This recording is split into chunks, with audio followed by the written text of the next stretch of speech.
lalabs. Ngayong araw na to isosorbi yung lupain namin dito sa probinsya namin. Kaya pupunta kami.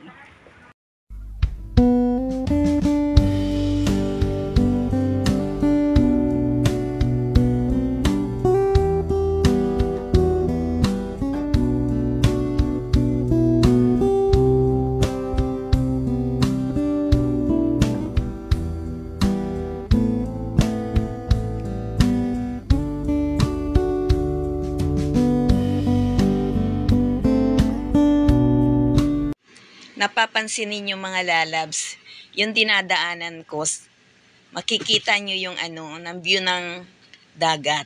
Ayan, sa tabi lang kami ng dagat mga lalabs. Yung kabilang side na yan ay gagawing resort. Yung mga batang mga lalabs, so. Naalala ko tuloy nung nag-aaral pa kami ng elementary. Tuwing tanghali ay talagang umuwi kami sa bahay para kami mananghalian. Tapos babalik ulit kami sa school.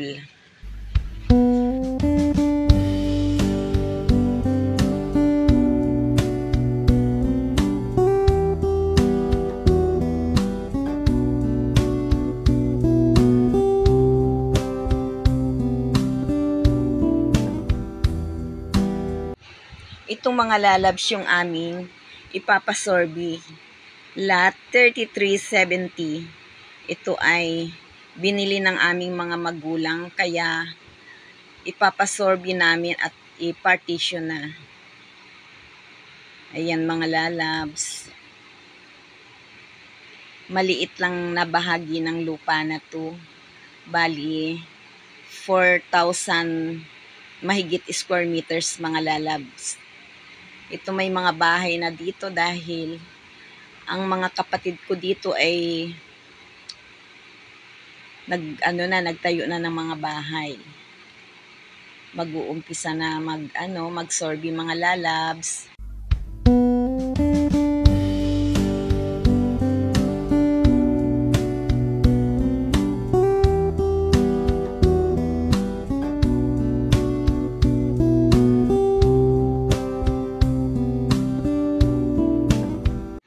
Itong mga lalabs yung bahay ng pamangkin ko, anak ng kapatid kong panganay.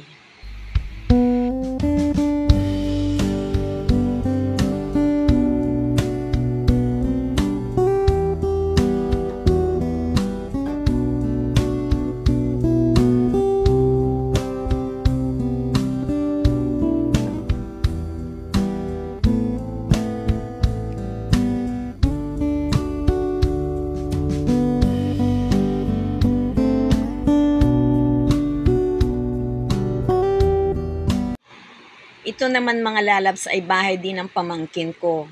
Anak yung sumunod sa akin. Maaga pa lang kahit wala pang asawa talagang nagpapatayo na sila ng bahay. Ganun talaga ang namin, patakaran namin sa buhay. Kasi namana namin yan sa magulang namin.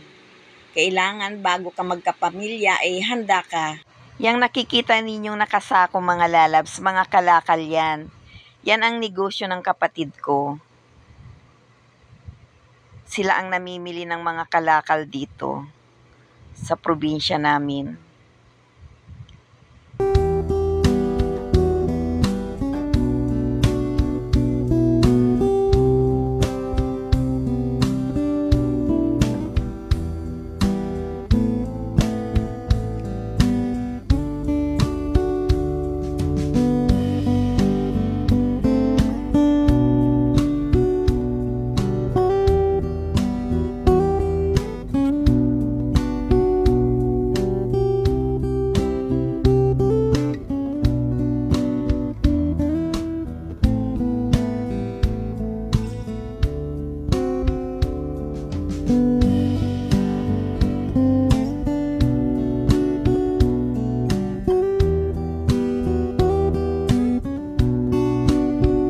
Napapansin ninyo mga lalabs kung bakit kami ay may mga payong. Dahil umaambon.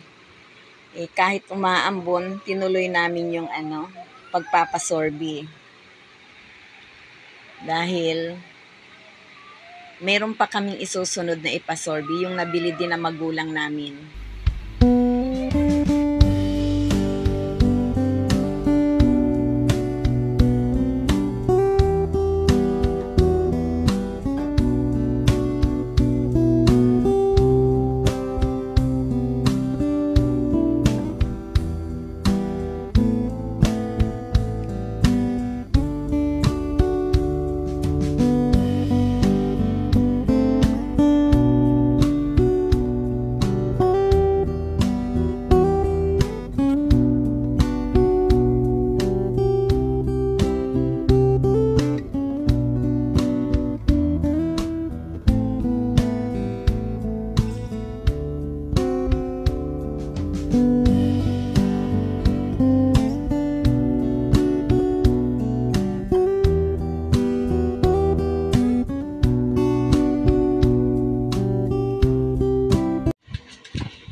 Nang na-stroke yung father namin, mga lalabs, itinuro na ng magulang namin kung saan talaga yung mamanahin namin.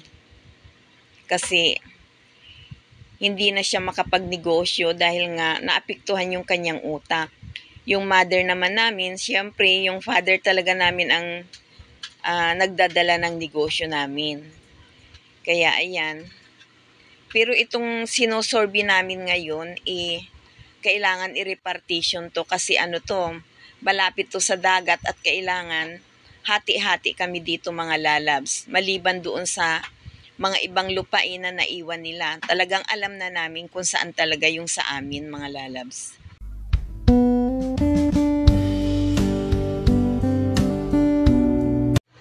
Napapansin yung mga lalabs, may mga bahay na ng katirik dito. Ito kasi yung lupa na hindi nila alam na hindi pala sa kanila. Huli na lang namin nalaman nang nakuha namin yung mga papers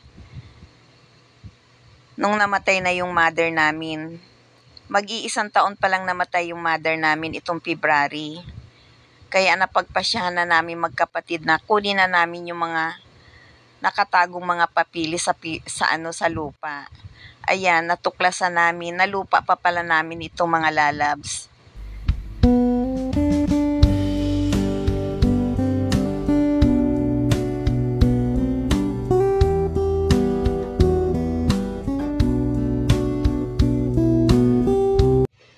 First time kong nakita ang kabuuan ng lupa namin, mga lalabs. Medyo hiningal ako. Kasusunod sa surveyor para makita ko kung saan talaga yung mga muhon. Ayan. Papunta na kami sa kabila. Yan si Sir Dave, mga lalabs, yung aking sinusundan. Siya yung surveyor namin.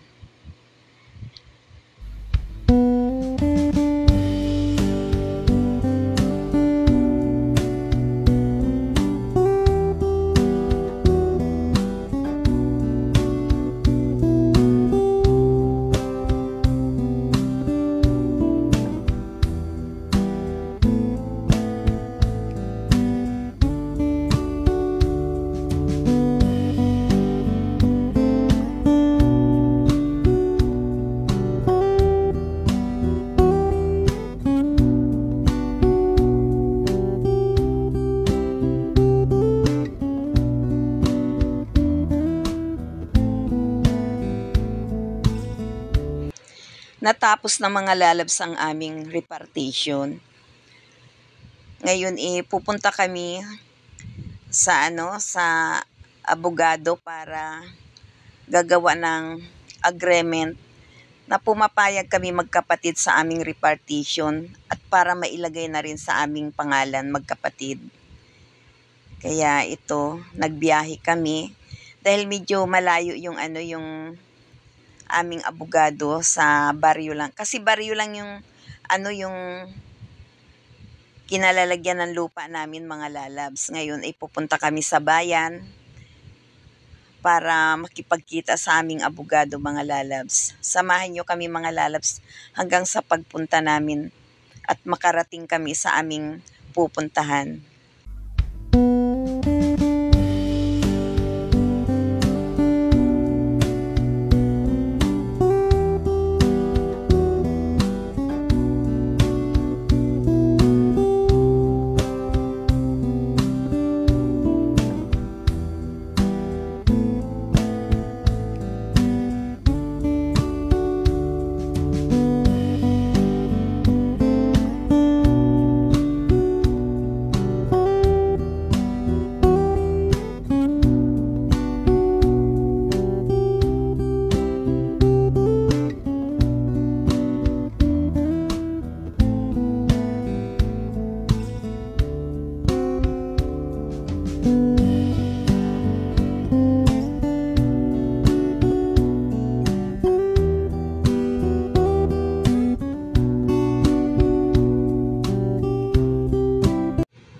Ang ganda ng probinsya namin mga lalabs. Nakita ninyo kung gaano kalinis.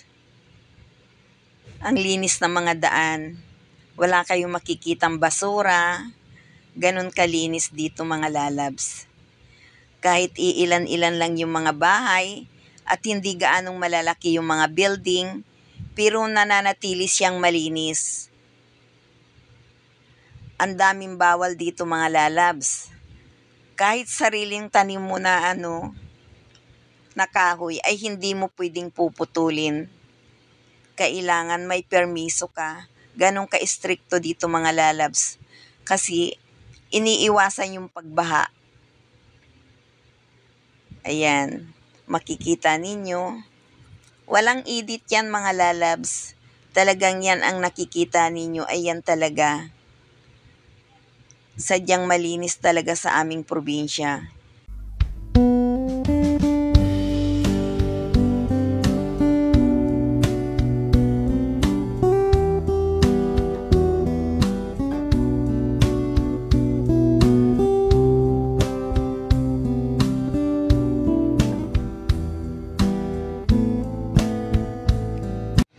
Sa wakas mga lalabs, nakarating na rin kami.